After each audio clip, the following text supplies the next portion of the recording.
Hey everybody, this is Pete from the Spinner Rack, and this is going to be, if you can see, there's a topless person here, and in this I'm also going to be showing you some of the Art of John Byrne, but this is more of like a sketchbook with some things. It's not really kind of a, but it's very cool. It's something I poured over when I was a kid, right? But basically this video is going to be a comparison. You want me to I could just do the Art of John Byrne. Why don't we just do that, right? Ultimately, I kind of look at the Art of John Byrne as kind of this thing where it's something I read as a kid, and the copy I had as a kid, I think I traded a friend of mine. His name was Rudy, and I think I read it till it was Swiss cheese, and I think I more poured over the pictures. And imagine him doing Superman, but at the same time, in seeing this, I think that by the time he was doing Superman, um, he grew by leaps and bounds. But when first seeing this, I was just like, wow. In this picture, some things from Roger Stern.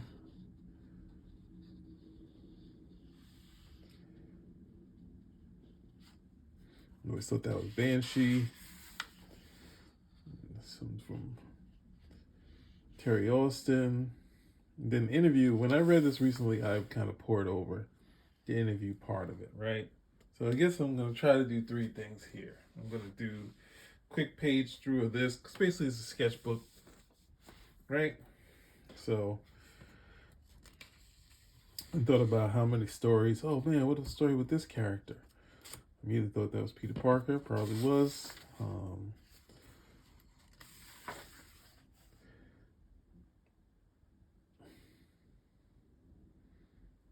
And Byrne's kind of first thoughts are kind of taking away the unibrow. You can see here the what if story possibility, which he used in his Elsewhere. Superman, the Fortress of Solitude, obviously Wolverine, and then kind of idea that his sort of thing had kind of shifted. And hopefully I'll do a video where kind of talk about the difference of the thing, where Byrne kind of taken what had broke down the Marvel thing, the one that was the trademark one. There's a character with muscles, and he'd break that down going back to the old thing. And then some various drawings. And this way, I think when I read this thing about having the small sentinels, I think you see a picture of it someplace in here. And his Batman, where I was just like, I really wanted to see him do more Batman. And his Superman, which had kind of Byrne Austin, but a little Kurt Swan in it, or even maybe Wayne Boring. I always kind of thought this was a part of Critical Error, those two pages. And then here we get to the sketchbook. That I was just like, oh man, I wish that character was out.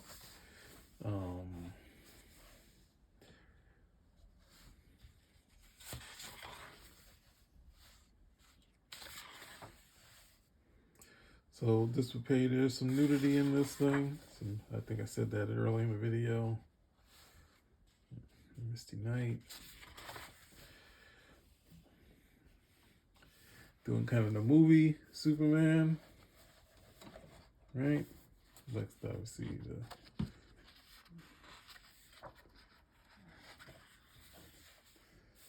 this page I poured over a lot.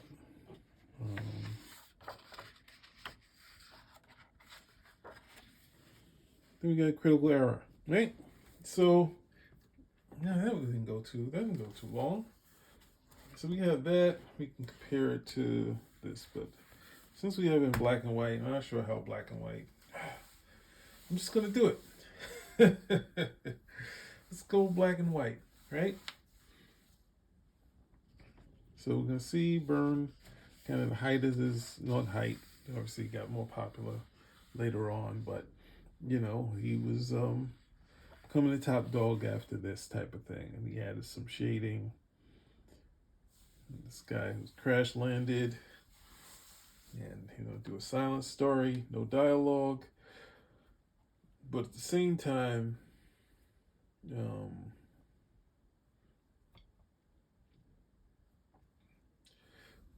he had said he had to make it longer because it was what was it? Because he couldn't say later, so he had to make it a little longer instead of an 8-page thing, right? So this character, he said his name was Snow, crash lands, his people died, leakage, he's running out of food, system, he buries his dead, goes in there, I guess it's sort of scanning for some sort of life, and you see passage of time, then he gets a hint of something, he goes there for it, plans a trick, gets a gun holster, he walks a long trek, he has to sleep, he finally makes it, right? So they give you that sense of length, time, and goes in, sees it's some sort of structure. As he goes in there, realizes he can take off his spacesuit, and he sees, and this is I think this is pre-Genesis, right? It's kind of pre-Genesis, but I can obviously, the movie makers, I don't believe they copied that, but it's cool, right? I guess, and then you see a looming figure. Sorry, I told you there's gonna be some nudity in here. As a kid, it was a kind of extreme. It was like, oh my goodness. But falls, finally sees some footsteps, runs into a girl, right? She sees them, she makes friends, and she leads them off. Sees some things, tries to move this block, but he can't.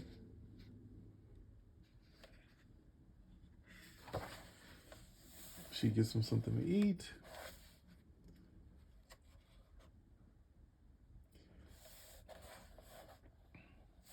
She's a gun. She likes it.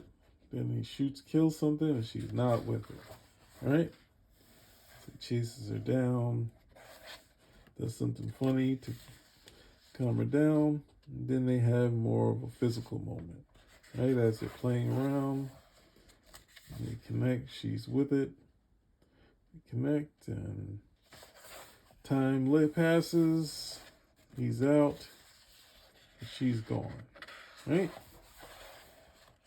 He's trying to find her. He searches and runs into the looming figure. Right? Runs, and he realizes maybe it's her. That's how she's in there. They realize, nope, not sure what's there, but we got to get out of here.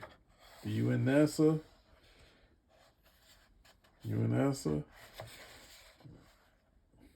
She's chasing. They get on there.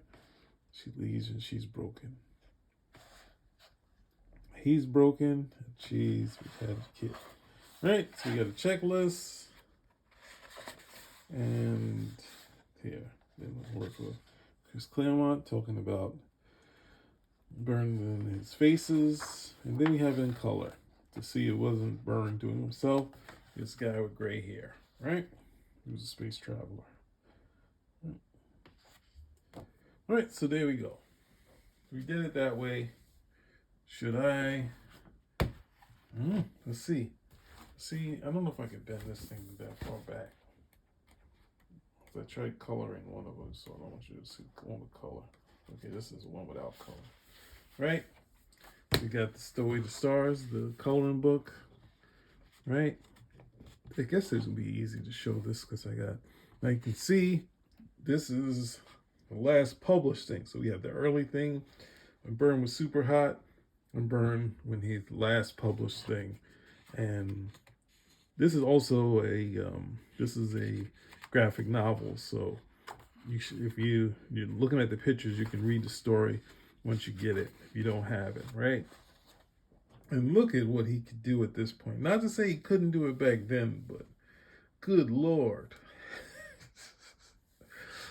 Good Lord. right? And since it's a coloring book, there's no really loose, like kind of open lines. So everything's kind of close. No broken, there's less broken lines here, right? So we get the hustle and bustle. We see this girl traveling with her robot assistant. They go into town. She's really caught up into going into space, right? She's still caught up into it. The parents, the animals. And there's the robot in the background. So she decides she's going to run into the city. And she's like, the ships are really going out into space. So some of the particulars of the story, you have to read it. There's a hint of what is going to lead up to something later. She becomes a stowaway. And then, of course, it takes off. She's made it into space. But she gets found out pretty quickly by this alien. Now you get to see this less, I think in the Art of John Byrne, you had like the sexy aliens, as in, you can see here, like kind of great for comics.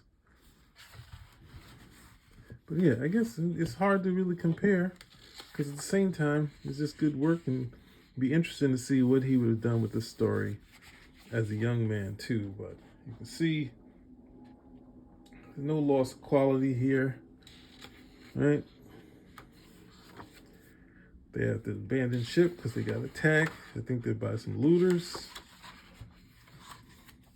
And they go and they see these as they get to land. There's some weird, creatures on there. The inhabitants of the island. So everyone who abandoned ship, they're alive and they're scouting. And we see the natives. They're restless. Looks like they're about to hunt them. These guys are in trouble. But there's something worse. Yeah, these planet looters, right? And they are doing some stuff. And they immediately, you see these guys aren't hunting them. They're going after the loot, the land, the earth looters. And while they're killing them, the girl, the stowaway, decides to fight back. And they say, we got to exterminate those guys, right? We'll exterminate them too, right? So they don't actually kill them, just knock them out, right? So while they're knocked out, the natives get their opening, right? And save the day. They make friends with the natives, and as the planet, the UCNS comes down to save them, and they drop her off home. Right? She was safe, but she's still looking to the stars. Right? So yeah, we just did a cool comparison. Why stop? It's only 13 minutes. Now I can just roll through it, right? So here, this is during the greatest period in comics with Byrne. I can't say that's not true, but I really like the 90s Dark Horse period. But and this is kind of the looser inks that he was doing during this period, so you get a taste of what he was doing during the and his line would change again after this. You would see during this period, like toward the IDW period, his line really wouldn't change. Whatever approach he would do for a project, it would stay like that. But during most of his career, as far as his inking, his line would go with wherever he wanted to go. So we have this story here, right? Colors by Matt Webb. It's a little nuclear, but no less fun. I think it might have been better printed in newsprint, but there's some cool stuff going on in here, right? And dark feel, right? Gives you kind of a little bit of color, a little bit of old school coloring, but kind of with an alien kind of feel, but a little nuclear, right? So you see that same story, and colors by Matt Webb.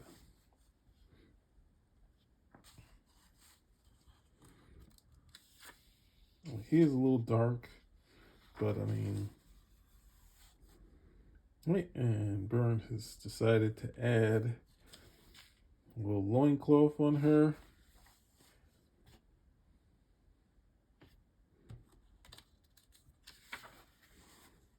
Same sort of story. Put different mood to it. Like I think how this here. I think the sky is kind of a little, makes you feel like you're stuck in there. But I like this mood color here.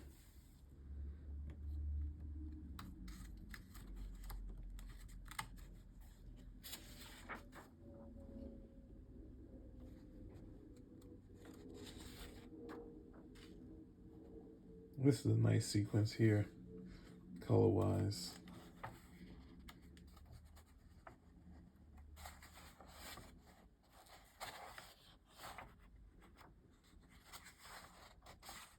And he talks about this being his heavy metal story. There's going to be a heavy metal story with an ending, how aliens in 2001 kind of affected him, and it all came together to put this story together, right? So,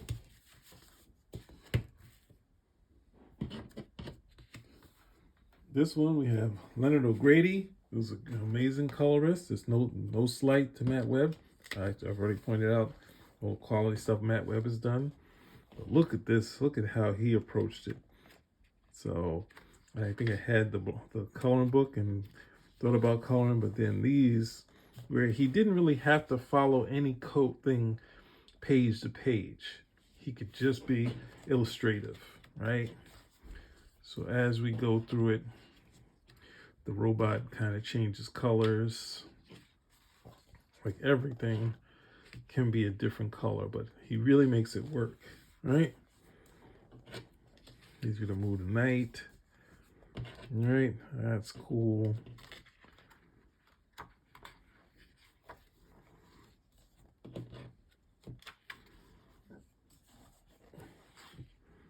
See how, no, I can't really, it's page to page, the colors are shifting just with the mood. It's really nice stuff.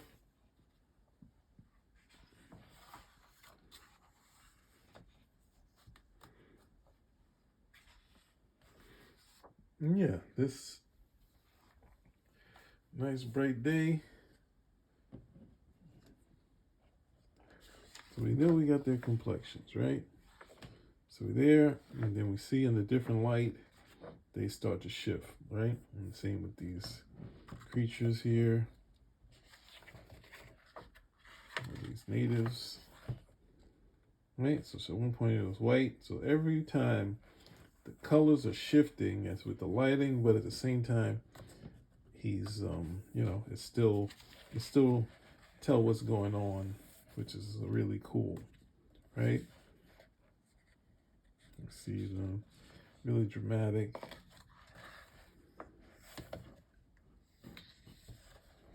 And even these robot things, they're shifting color with the light.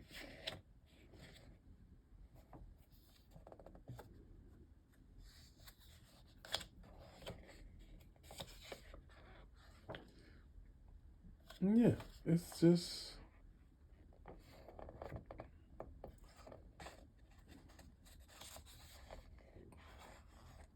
as you can see, the robot has changed colors altogether. It shows you the fun you can have with comics, where you're not kind of stuck into. Then you're gonna think it's a different one, but I don't know if it could work for every comic, but it's really nice. So yeah, this is where I started. I wanted to give you guys a comparison. It's not, I mean, it's really hard to say if the young Byrne was given the story to do and do plates. It'd be interesting to see. The Byrne himself might say something a little more direct, but I'm not going to go that far because ultimately it's a different type of story. I thought I'd let you guys draw your own conclusions of what you feel in comparison, rather than say, you know, what's better, what's not. It's just a basic comparison. Show you what's cool, and both are cool. Anyway, and you get to see the color. There's enough time. You got to see the whole Art of John Byrne sketchbook, and the interview. I would say buy it just for the interview, because if you're an X-Men fan, gives you all the tidbits you want to know. Pre, breakup of Byrne and Claremont. But anyway, that's it. Spin Rack out.